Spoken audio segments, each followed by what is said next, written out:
पहला प्रश्न है आपका, द्रव का घनत्व मापने के लिए किस उपकरण का उपयोग किया जाता है? तो पिक्नोमीटर का उपयोग द्रव का घनत्व मापने में किया जाता है। ऑप्शन डी आपका यहाँ पर करेक्ट आंसर हो जाएगा। नेक्स्ट है आपका, केंद्रीय विश्वविद्यालय बाबा साहेब भीमराव अंबेडकर विश्वविद्यालय विद्या विहार किस शहर में स्थित है? तो आपका करेक्ट आंसर हो जाएगा ऑप्शन डी, लखनऊ में स्थित है। नेक्स्ट है आपका, उत्तर प्रदेश पुलिस का मुख्यालय कहाँ स्थित है? तो उत्तर प्रदेश पुलिस का मुख्यालय जो कि आपका प्रयागराज में स्थित है। ऑप्शन डी आपका यहाँ पर करेक्ट आंसर हो जाएगा। नेक्स्ट है, उत्तराखंड किस वर्ष अस्तित्व में आया था? तो उत्तराखंड जो है वर्ष 2000 में अस्तित्व में आया था। ऑप्शन ए आपका करेक्ट आंसर हो जाएगा। नेक्स्ट है आपका, बरसाना होली डैश के साथ खेली जाती है? तो जो बरसाना होली होती है वो आपका डंडे के साथ खेली जाती है। ऑप्शन डी करेक्ट आंसर हो जाएगा। नेक्स्ट है, उत्तर प्रदेश में आयोजित कंपिल मेला किस समुदाय से जुड़ा हुआ है? तो उत्तर प्रदेश में जो आयोजित मेला कंपिल मेला होता है वो आपका जैन समुदाय यानी कि जैन धर्म से संबंधित है। ऑप्शन ए आपका करेक्ट आंसर हो जाएगा। नेक्स्ट है आपका प्रश्न संख्या 7 आपका दिया गया है कि डैश भारत में कथक नृत्य एक शास्त्रज्ञ है? तो आपका यहाँ पर करेक्ट आंसर हो जाएगा पंडित बिरजू महाराज। पंडित बिरजू महाराज आपका करेक्ट आंसर हो जाएगा। प्रश्न संख्या 8 आपका दिया गया है कि निम्नलिखित में से कौन सा यूपी पुलिस विभाग की चयन प्रक्रिया के चरणों में से एक नहीं है? तो आपका यहाँ पर करेक्ट आंसर हो जाएगा भाषा परीक्षण। ऑप्शन डी आपका करेक्ट आंसर हो जाएगा। नेक्स्ट है आपका, एक पौराणिक कथा के अनुसार किस देवता ने दशाश्वमेध घाट पर किए जाने वाले दशाश्वमेध यज्ञ के दौरान 10 घोड़ों की बलि दी थी? तो आपका यहाँ पर करेक्ट आंसर हो जाएगा भगवान ब्रह्मा। ऑप्शन बी करेक्ट हो जाएगा। नेक्स्ट है, भारत में बहादुरी का सर्वोच्च पुरस्कार निम्नलिखित में से कौन सा है? तो आपका करेक्ट आंसर हो जाएगा परमवीर चक्र। ऑप्शन बी करेक्ट हो जाएगा। नेक्स्ट है, माई पैसेज फ्रॉम इंडिया डैश द्वारा लिखी गई पुस्तक है? तो आपका करेक्ट आंसर हो जाएगा इस्माइल मर्चेंट। ऑप्शन डी आपका करेक्ट हो जाएगा। नेक्स्ट है, विश्व पर्यावरण दिवस किस दिन मनाया जाता है? तो विश्व पर्यावरण दिवस जो है 5 जून को मनाया जाता है। आगे बढ़ते हैं, जेट इंजन का आविष्कार किसने किया था? तो जेट इंजन का आविष्कार जो है सर फ्रैंक विटल ने किया था। सर फ्रैंक विटल आपका करेक्ट हो जाएगा। Option B. नेक्स्ट है, निम्नलिखित में से कौन सा सामाजिक मीडिया नेटवर्क एक सार्वजनिक रूप से सूचीबद्ध कंपनी नहीं है? तो आपका करेक्ट आंसर हो जाएगा क्योरा। क्योरा आपका करेक्ट हो जाएगा। Option D. नेक्स्ट है आपका, किस भारतीय राज्य में सर्वाधिक क्षेत्र में वन स्थित है? तो आपका करेक्ट आंसर हो जाएगा वो आपका राज्य जो हो जाएगा वो आपका हो जाएगा मध्य प्रदेश। ठीक है। 16 नंबर का प्रश्न आपका दिया गया है कि फिनलैंड की शासकीय मुद्रा पूछा गया है। तो फिनलैंड की शासकीय जो मुद्रा है वो आपका यूरो है। ठीक है, यूरो आपका करेक्ट आंसर हो जाएगा। नेक्स्ट है आपका 17 नंबर का प्रश्न दिया गया है कि कौन सी रेखा भारत और पाकिस्तान के बीच की सीमा तय करती है? तो रेड क्लिफ रेखा जो है भारत और पाकिस्तान के बीच की सीमा तय करती है। ऑप्शन बी करेक्ट हो जाएगा।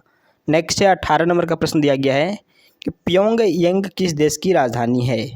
तो प्योंगयांग जो है वो आपका हो जाएगा उत्तर कोरिया की राजधानी है। ठीक है, ऑप्शन डी करेक्ट हो जाएगा। नेक्स्ट है 19 नंबर का प्रश्न आपका दिया गया है कि निम्नलिखित में से कौन सा संयुक्त राज्य अमेरिका का एक राज्य नहीं है? तो आपका हो जाएगा अटलांटा। ठीक है, अटलांटा आपका करेक्ट हो जाएगा। नेक्स्ट है 20 नंबर का प्रश्न आपका दिया गया है कि लक्षद्वीप के लोग मलयालम के अतिरिक्त दूसरी कौन सी भाषा बोलते हैं? तो आपका करेक्ट आंसर हो जाएगा option B option B correct हो जाएगा। 21 नंबर का प्रश्न आपका दिया गया है कि शिवाजी के छोटे बेटे का नाम बताएं जो तीसरे छत्रपति थे? तो आपका हो जाएगा राजा राम। ठीक है, आगे बढ़ते हैं। आपका प्रश्न दिया गया है कि डैश ओडिशा से प्रारंभ एक प्राचीन लोक नृत्य है? तो आपका हो जाएगा घुमुरा। घुमुरा आपका करेक्ट हो जाएगा। Option D. नेक्स्ट है 23 नंबर का प्रश्न आपका दिया गया है कि वर्ष 2018 के केंद्रीय बजट में भारत के राष्ट्रपति का वेतन प्रतिमाह डैश कर दिया गया?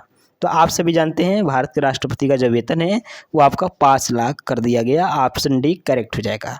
नेक्स्ट है आपका 24 नंबर का प्रश्न आपका दिया गया है कि भारत अपने नारियल के वार्षिक उत्पादन में डैश और इंडोनेशिया के बाद तीसरे स्थान पर है, तो आपका करेक्ट आंसर हो जाएगा फिलीपींस। ऑप्शन डी करेक्ट हो जाएगा। नेक्स्ट है आपका 25 नंबर का प्रश्न दिया गया है कि 24 जनवरी 1950 को संविधान सभा के 284 सदस्यों ने हस्तलिखित संविधान पर हस्ताक्षर किए, जिसमें डैश महिलाएं शामिल थीं। तो आपका करेक्ट आंसर हो जाएगा ऑप्शन सी 15। ठीक है, आगे बढ़ते हैं। 26 नंबर का प्रश्न आपका दिया गया है, काकोरी रेलगाड़ी लूटपाट की कल्पना राम प्रसाद बिस्मिल और डैश ने की थी। तो आपका करेक्ट आंसर हो जाएगा अशफाक उल्ला खां। ऑप्शन डी आपका करेक्ट आंसर हो जाएगा। नेक्स्ट है 27 नंबर का प्रश्न आपका दिया गया है कि बगरू डैश में हाथ की छपाई के प्रसिद्ध केंद्रों में से एक है। तो आपका करेक्ट आंसर हो जाएगा ऑप्शन बी राजस्थान। ठीक है, 28 नंबर का प्रश्न आपका दिया गया है, भारतीय रिजर्व बैंक द्वारा निर्धारित नवंबर 2018 में नगद आरक्षित अनुपात डैश प्रतिशत है। तो आपका हो जाएगा 4% है। ठीक है, ऑप्शन सी करेक्ट हो जाएगा। 29 नंबर का प्रश्न आपका दिया गया है कि हवा महल 1799 में स्थित महाराजा डैश के द्वारा बनवाया गया था। तो आपका करेक्ट आंसर हो जाएगा Sawai Pratap Singh. Option C correct हो जाएगा। 30 नंबर का प्रश्न आपका दिया गया है कि संयुक्त राष्ट्र महासचिव एंटोनियो गुटेरेस किस देश के प्रधानमंत्री थे। तो आपका करेक्ट आंसर हो जाएगा ऑप्शन बी पुर्तगाल। ऑप्शन बी करेक्ट हो जाएगा। 31 नंबर का प्रश्न दिया गया है कि उद्घाटन के बाद लखनऊ के इकाना क्रिकेट स्टेडियम में खेला गया पहला अंतर्राष्ट्रीय क्रिकेट मैच भारत और डैश के बीच खेला गया एक T20 मैच था। तो आपका हो जाएगा option A West Indies. Next है आपका 32 नंबर का प्रश्न आपका दिया गया है कि वर्ष 2022 की एशियाई खेल की मेज़बानी डैश द्वारा की जाएगी। तो आपका यहाँ पर 32 नंबर का करेक्ट आंसर हो जाएगा ऑप्शन बी चीन के द्वारा, यानी कि जो है ये आपका ओल्ड क्वेश्चन है। ठीक है, 33 नंबर का प्रश्न आपका है कि भारत के चीफ आर्मी स्टाफ COAS का नाम बताएं जिन्होंने 31 दिसंबर 2016 को पदभार संभाला। तो 33 का आपका करेक्ट आंसर हो जाएगा option a general Bipin Rawat.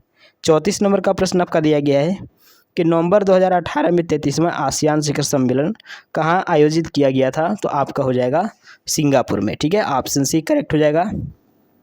35 number का प्रश्न आपका दिया गया है कि मानव शरीर का कौन सा अंग इंसुलिन पैदा करता है। तो 35 का आपका करेक्ट आंसर हो जाएगा ऑप्शन बी अग्नाशय। ठीक है, आगे बढ़ते हैं। 36 नंबर का प्रश्न दिया गया है कि निम्नलिखित में से कौन सा तत्व एक अधातु है जो कक्षीय तापमान पर द्रव अवस्था में रहता है। तो आपका हो जाएगा ब्रोमीन। ठीक है, 37 नंबर का प्रश्न आपका दिया गया है कि निम्नलिखित में से किस तत्व की परमाणु त्रिज्या सबसे छोटी है। तो 37 का आपका करेक्ट आंसर हो जाएगा ऑप्शन बी क्लोरीन।